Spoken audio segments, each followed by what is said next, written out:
شوف بقى، ما هو كده ما ينفعش يا بابا، ما ينفعش الكلام ده يابا، لا يابا، روح بقى أنت يابا.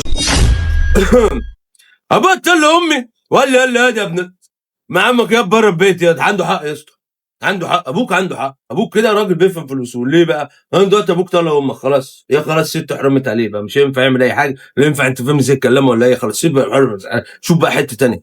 هو دلوقتي ابوك قاعد لوحده، مش قاعد لوحده، يروح يتجوز واحده دلوقتي، ابوه بقى جايب واحده وانت بقى شحت زي البيت، عرج عليك بيت بقى، يبقى انت فاهم ازاي يجي من البيت بره البيت يكون هو شغال يجيبها، يشوف بقى، ما هو كده ما ينفعش يا بابا، ما ينفعش الكلام ده يابا، لا يابا، روح بقى انت يابا شوف لك شقه بقعد فيها، ولا اقعد مع عمك بقى، ولا قاعد مع خالك، ولا انزل اشتغل في فرن بقى، ولا اشتغل ميكانيكي. لا ابوك عنده حق، فاتحه للنبي، ابوك عنده حق، ما ينفعش ما ينفعش يا بابا.